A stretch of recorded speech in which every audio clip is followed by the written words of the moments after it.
Como interpretar uma obra de ficção. Vamos ver aqui. Olá, bem-vindos ao Claro em Casa.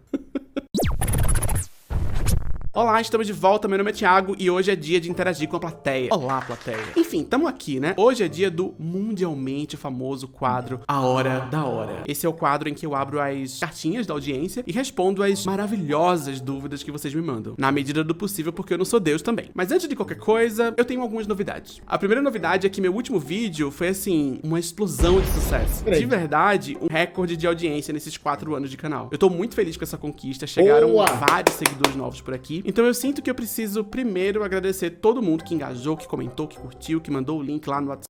Já vão curtir o canal do Hora Thiago, porque é um trabalho fodido de bom, tá? Muito bom. Pros amigos, vocês são tudo pra mim. Eu não teria conseguido nada sem vocês. Nada. E claro, né, cumprimentar todo mundo que acabou de chegar, dar as boas-vindas, essas coisas, né? Sou uma ótima anfitriã. Então assim, como é que faz isso?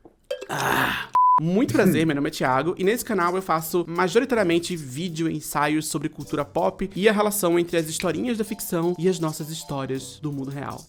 E é muito melhor que muitos canais aí, bem famosos de quadrinhos, por exemplo. Meu ritmo de postagens é um pouco mais lento do que se espera dentro dessa lógica do Deus algoritmo, porque o processo envolve muita pesquisa, muito cuidado com o roteiro, muito cuidado com edição e com vários detalhes que às vezes passam meio despercebidos. Ou seja, se eu demorar a postar, é porque eu tô trabalhando ainda. Não sufoque o artista. E esse projetinho aqui é mantido através de financiamento coletivo, através do Apoia-se. Se você me julga merecedor da sua contribuição financeira, é só acessar esse link aqui e apoiar este maravilhoso canal. Vai lá apoiar, pô. Tem que ir lá apoiar o Hora Thiago. Porque o cara é muito brabo. É isso. O cara é muito brabo. Tem que ir lá apoiar. Tem recompensas bem legais lá, dependendo do valor. E eu vou ficar muito... E me apoiem também. Eu tenho um apoia-se também. Tá? Tô de olho em... Ó. Tô de olho em vocês. E não tem recompensa nenhuma, não. A recompensa é esse conteúdo horrível, de qualidade duvidosa, que eu tô produzindo aqui. É mesmo? É brincadeira, tá? É claro que eu peço a ajuda de vocês para poder manter esse trabalho, sobretudo porque agora eu tô começando a vislumbrar uma ideia de viver só do canal. Isso tá muito no estágio inicial ainda, então eu vou precisar me sustentar, tá ligado? Mas é isso, não se sintam na obrigação de fazê-los, não é uma pressão de forma nenhuma. Se vocês puderem, mas principalmente, se vocês quiserem ajudar. É isso. Perguntas.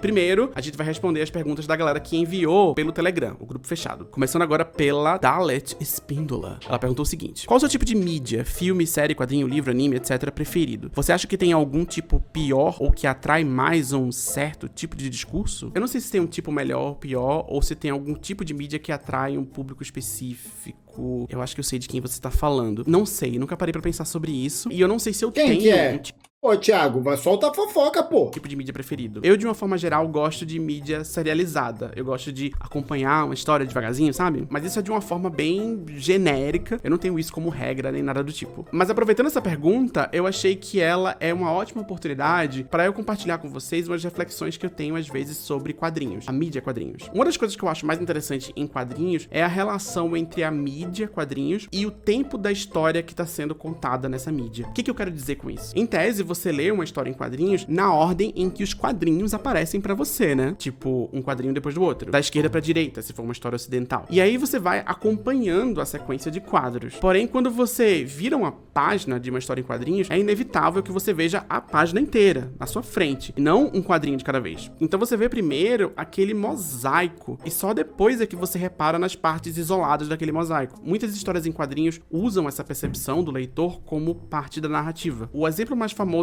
provavelmente é o Watchmen, mas essa brincadeira com percepção de temporalidade aparece de várias formas em várias histórias em quadrinhos diferentes. E eu acho isso muito legal e é muito específico de quadrinhos. Por isso que eu achei legal falar sobre isso nessa pergunta. Próxima pergunta. Ana Cláudia. Legal. Ana Cláudia mandou o seguinte: em 2022, quais suas melhores leituras for fun? E as leituras para trabalho, teve alguma que se destacou? Nossa, queria eu ter conseguido ler coisas o suficiente para eleger uma leitura preferida. Não foi esse ano que deu certo isso. Ano passado eu basicamente demorei o ano inteiro pra ler a trilogia da Terra Partida, da N.K. Jemisin. Então eu acho que essa foi minha leitura preferida pela falta de... N.K. Jemisin, vamos ver qual é que é. A Quinta Estação? 3 coisas terríveis acontecem em um único dia. Essas 3 coisas terríveis são: o primo rico abriu a live e te acordou, o Breno Perrucho mandou você lavar a louça, delegar a tarefa, e a Natália Arcuri te ensinou a economizar gritando no vídeo. Mas não é isso que aconteceu nesse único dia. Essum volta pra casa e descobre que seu marido assassinou brutalmente... Eita!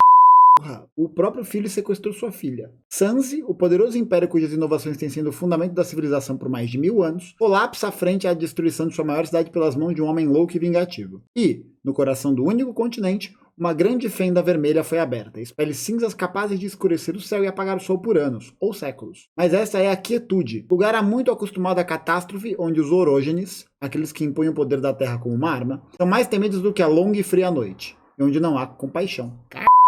Sinistro, hein? Gostei. Vou dar uma olhada nisso depois. Uma ficçãozinha boa, né? Pô, muito bom.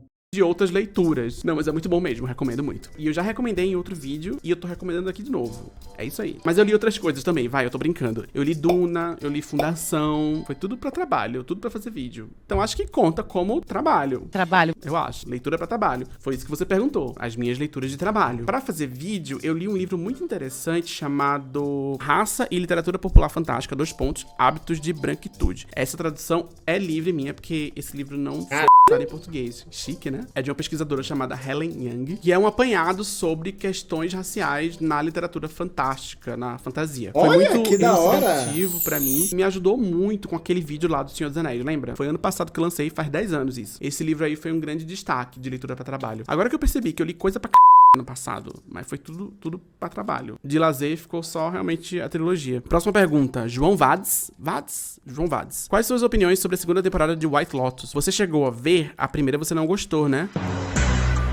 Eu não assisti, não, a segunda temporada de The White Lotus, porque você acertou. Eu não gostei muito da primeira. Eu até escrevi um texto lá pra galera do Apoia-se sobre a primeira temporada, logo quando eu terminei de assistir. Nesse texto eu expliquei meus motivos justos e justíssimos que eu tive pra não gostar. Nada contra quem gosta também, viu? Cada um com seus problemas.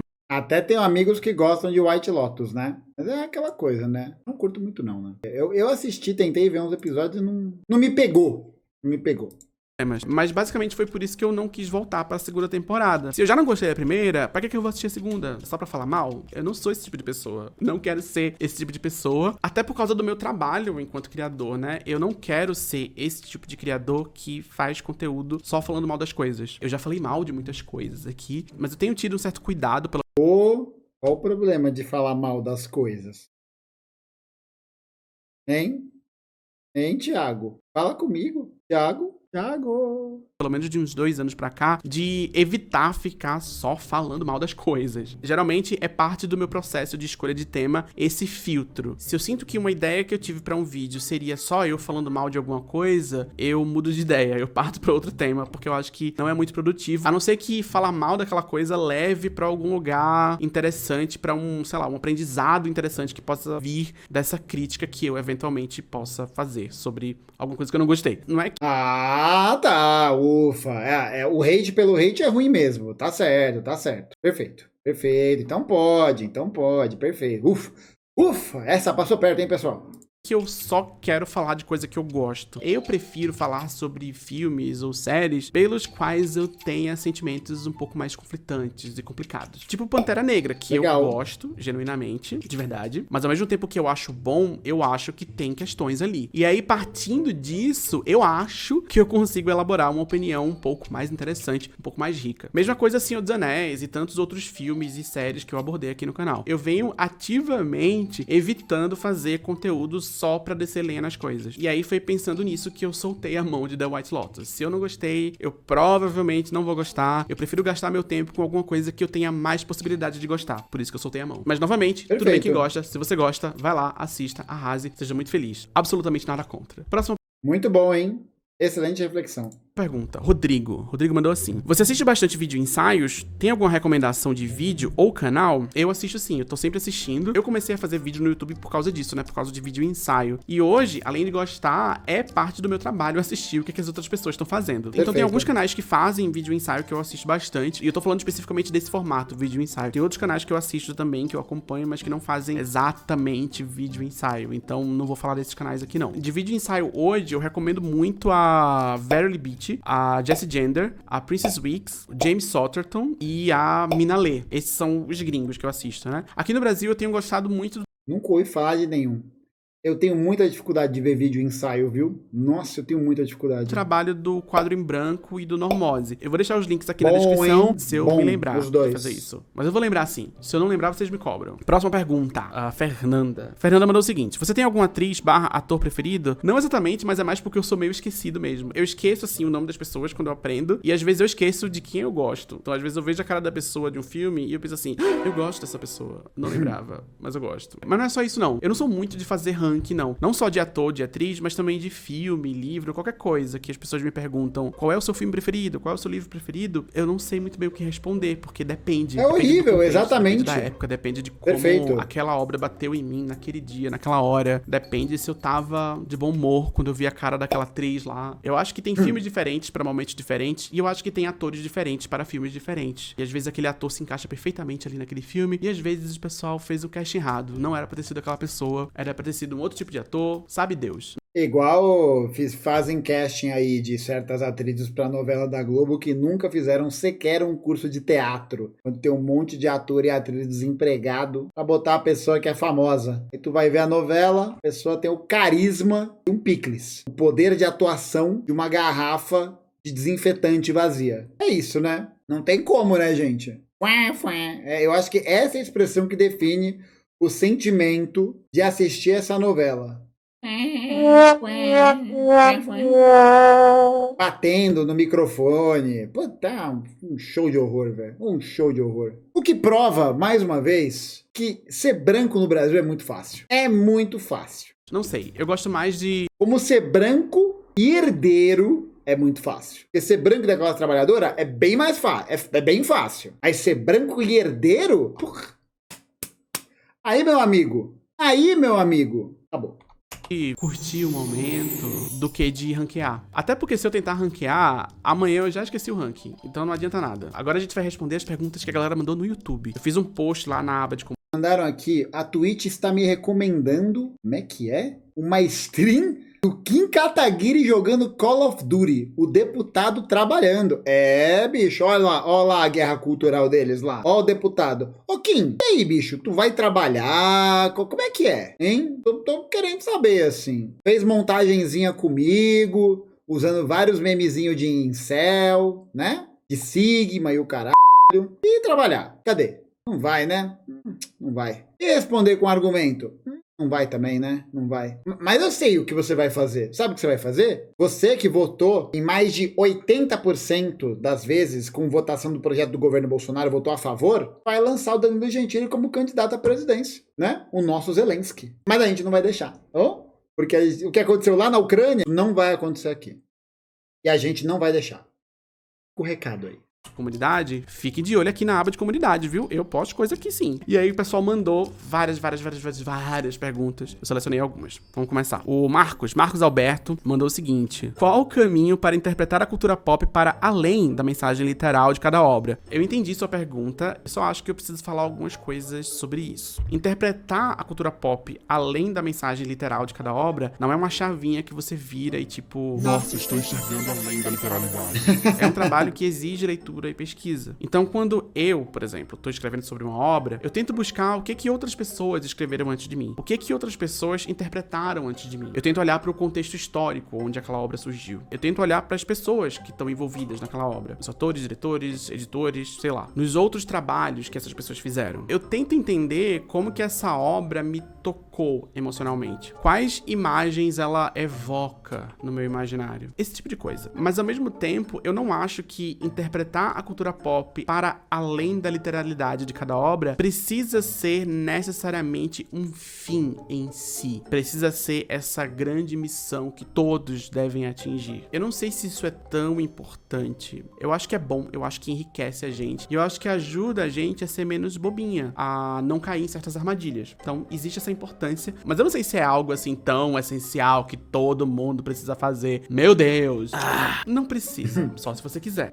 Eu gosto muito do timing do Thiago, eu acho muito engraçado. Também não quero que as pessoas achem que eu me acho esse grande Olho de Tandera. que entende todos os significados. Pelo amor de Deus. Existe subjetividade desse processo todo. Tem gente que enxerga coisas que eu não enxergo e tem coisas que eu enxergo que talvez outras pessoas não tenham enxergado. Sei lá. Eu, pessoalmente, sinto que dá pra construir muito significado através das histórias. E isso pode ajudar a gente a construir um monte de coisa nova. É pra isso que eu tô aqui. Mas dá pra apreciar a cultura pop de várias outras formas também. E às vezes a gente só precisa daquela dopamina mesmo. E de alguém pra curtir junto essa vibe. Pode ser um criador de conteúdo, ou pode ser seu irmão, seu namorado, seus amigos, sua mãe. Tá tudo bem também. Próxima pergunta. Perfeito. Foi da Rebeca. Tu assistiu, tem interesse em assistir ou não quer nem saber de The Last of Us? Sempre achei paia essa coisa de zumbi, mas fui ver o primeiro episódio da série sem compromisso e me peguei bem entretida. Acho que por ser relacionável com a pandemia de Covid, senti conexão. Beijos pra esse cérebro feminino inteligente. Obrigada, um beijo pra você também. Eu ainda não assisti The Last of Us porque eu comecei a jogar o jogo esses dias pela primeira vez, eu nunca tinha jogado, e eu tô tentando pelo menos avançar um pouco no jogo antes de dar play na série. Vamos ver até onde eu aguento cumprir essa meta. Pode ser que eu mude de ideia amanhã, é bem possível que isso aconteça. Agora é interessante isso que você falou da pandemia, né, que você falou que talvez você tenha se conectado mais com The Last of Us por ser relacionável com a pandemia de Covid e sentir conexão. Interessante, porque existe essa ideia que vai e volta do zumbi, do apocalipse zumbi, como uma metáfora da pandemia de Covid. Eu fiz um vídeo sobre isso em 2020 e eu tô pensando em retomar esse tema agora por causa de The Last of Us. Mas a questão é que eu não acho que o zumbi é um tipo de história tão relacionável assim com a pandemia. Ou pelo menos não tão relacionável quanto parece. Eu acho que o zumbi tá muito mais ligado a certos fetiches de violência e com quem essa violência pode ser socialmente aceitável. Porque pensa só, um zumbi é uma pessoa que você pode dar um tiro e matar sem cerimônia, né? Onde foi que a gente já viu isso antes? Enfim, eu vou elaborar mais sobre isso mais pra frente. Que problematização interessante. Silva, queria saber se você já teve contato com alguma mídia que acabou sendo, entre aspas, surpreendentemente progressista. Recentemente eu tava revisitando o livro Frankenstein lá, da Mary Shelley, clássico da ficção científica. Era pra um vídeo que eu acabei nem fazendo, mas talvez eu faça um dia. E eu descobri que existe uma possível leitura anticapitalista dessa história. Eu achei bem interessante. É de um crítico marxista chamado Franco Moretti. E ele fala que a relação entre o cientista e o monstro da história pode ser lida como uma alegoria do conflito entre a burguesia e a classe trabalhadora. No caso, Olha a classe só. trabalhadora seria esse monstro que se rebela contra o seu mestre. E aí esse autor, Franco Moretti, ele fala o seguinte: entre o Frankenstein e o monstro, existe uma ambivalente, dialética, a Maluco, o que essa luz branca tá estourada na minha face é brincadeira, viu? mesma que, segundo Marx, conecta o capital ao trabalho assalariado. Por um lado, o cientista não pode deixar de criar o monstro. Por outro lado, teme-o imediatamente e quer matar, porque se dá conta de que deu vida a uma criatura mais forte do que ele e da qual não pode mais ser livre. Agora é o seguinte, você é obrigado a ler essa história dessa maneira específica? Não. Mas essa interpretação tá ali, no horizonte de possibilidades. Fica a seu critério. Próxima pergunta. Pô, gostei muito dessa interpretação, hein? O Arthur me mandou o seguinte: você acha que a cultura pop abre possibilidade para uma comunicação que nos ajude a sair do capitalismo? Ou de Eu tô gostando dessa seleção de perguntas aí. fato o pop está fadado a só repetir discurso hegemônico, etc. Realmente não conheço muito da área, mas desde que conheci o seu canal passei a ter uma visão mais otimista sobre cultura pop. Poxa, acho que talvez eu precise quebrar um pouco seu otimismo, desculpa. Mas de verdade, eu não sei.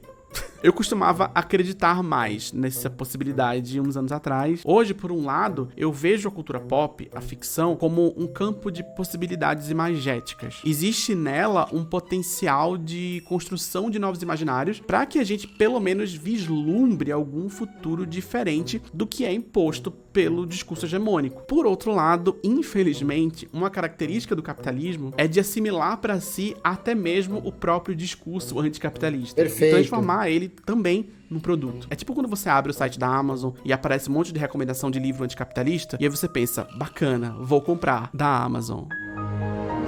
E eu não tô dizendo que é errado comprar esses livros, mas sim que a Amazon e tantos outros grandes agentes do capitalismo global também lucram com a venda desses livros e com a comodificação do pensamento anticapitalista em si. É um cenário meio pessimista, eu sei, mas a gente tem essa realidade material pra lidar também, não tem jeito. Eu não tô falando dessas coisas pra desanimar ninguém, mas sim pra gente não se iludir com essas migalhas de representatividade ou com essas críticas sociais que a indústria cultural oferecem pra gente. O buraco, como sempre, é muito mais embaixo. Próxima e última. Muito bom, hein? Esse é um ponto fundamental que o Thiago traz, né? Porque a gente precisa entender que o objetivo do capitalismo é a transformação de tudo em mercadoria, inclusive no próprio discurso contra-hegemônico. É a esteticização de vários elementos que tentam desmobilizar sobre qualquer preço uma eventual mobilização prática, material dos trabalhadores. Fundamental a gente ter essa noção. A indústria cultural, ela existe para poder criar essa identificação e apaziguar os ânimos. A cultura, ela se adapta nesse sentido, que nem o Gui falou no outro vídeo. A cultura é produto das relações materiais, é produto da materialidade. Então ela precisa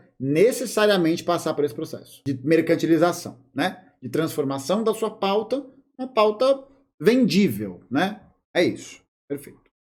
Pergunta. Foi o Rodrigo que mandou. O que acha dos filmes de estarem cada vez mais industrializados, principalmente os de heróis? Acha que em algum momento a criatividade e inovação volte com produtos mais originais e únicos? Essa pergunta tá relacionada com a anterior, né?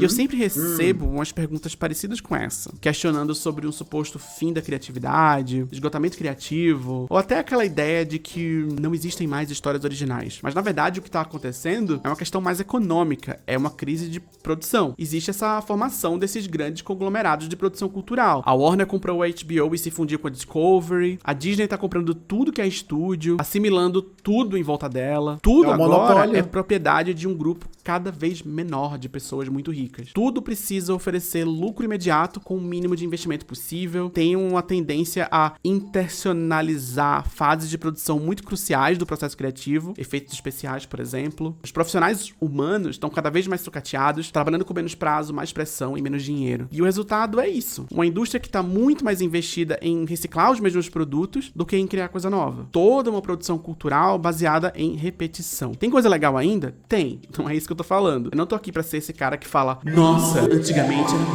era muito melhor. Não. Tem muita coisa pra ser apreciada ainda. Mas a sensação que eu tenho é que o cerco tá fechando. E que daqui pra frente, cada vez mais coisas, cada vez mais produtos vão ser feitos por algoritmo, por inteligência artificial. Eu não aguento mais filme de bonequinho da Marvel. Não dá mais, gente. Já deu, sério. A gente já entendeu. Super-herói, piu-piu-piu, né? Voar. Pelo amor de Deus, velho. É sempre uma gracinha. Ai, uma piadinha. É horrível. E ainda pior, essas tecnologias vão ser usadas como desculpa pra sucatear ainda mais os profissionais criativos. E a gente vai acabar se acostumando com isso, e aí acabou. A não ser que a gente faça alguma coisa. Me parece que cresce muito, hein? Não tem jeito.